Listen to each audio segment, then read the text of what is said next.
And so you look at these pictures, like I was looking at my yearbook picture, and all the girls are just, it's just this huge frizz thing. And I actually had, I can't believe I'm saying this on camera, I actually had a mullet.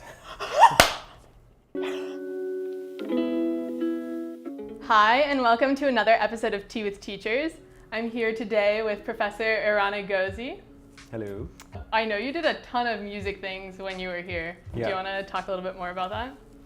Right. So like I said, I play clarinet, and when I got to MIT, I just loved it. There's a ton of music here. It's one of these best kept secrets of MIT. So I was in orchestra and chamber music, and took a lot of the music classes. So I was a music minor, and it was really great. But for a long time, music was sort of separate from engineering for me. It was Core 6, did all the classes, took music classes, but they were kind of in two different buckets. And then when I was a senior, I did a year up at the Media Lab. And that was pretty awesome because it was with the music group there, with Todd Mackover. And that was the first time I got to do music and technology at the same time. So I totally loved it. When that happened, I kind of knew, this is finally my calling. So. Speaking of that, I brought a little something. Oh, right, yes. Yeah? It's the Wii version. Yes, the Wii version of something that you helped create. You created. Yeah. Oh, how funny. Yeah. Rock Band and Guitar Hero. I haven't seen one of these in a while, yeah. Yeah. What do you want to know? I would love to know, what is your favorite song to play on Rock Band or Guitar Hero? So, honestly, my favorite songs are the Beatles songs that we did for Beatles Rock Band. This is a fun question. So, given the choice of anyone in the world, dead or alive, who would you like to have as a dinner guest? I think I would want to have Leonard Bernstein as a dinner guest. So, amazing musician, conductor, composer, everything.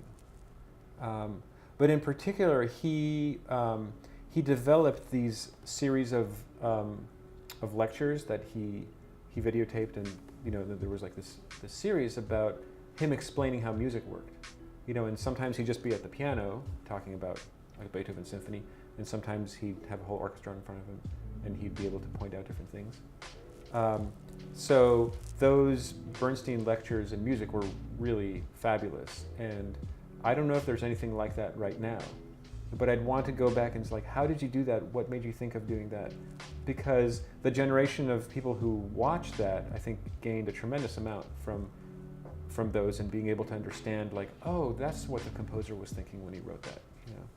What advice do you have for students at MIT who might be super, super passionate about a project that other people are this is not practical, what are you doing, go get a real job? What advice do you have for students who are not immediately successful? Well, so the first thing to keep in mind is that you're young, and you still have quite a lot of time before you necessarily need to be responsible, right?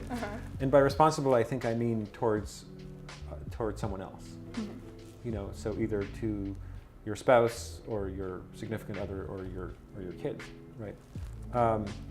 And so it's a great time to take risks when you're right out of school.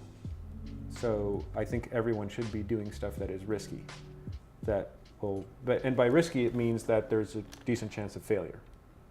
At this point, you should be really finding the thing that you love to do more than anything else. And it's sometimes hard to find what that is. And so if you don't know what that is yet, then keep looking.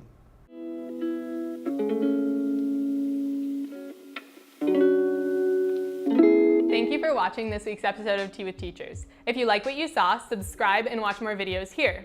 Follow us on social media here. If you have suggestions for questions or professors, let us know down in the comments below. Have a great week.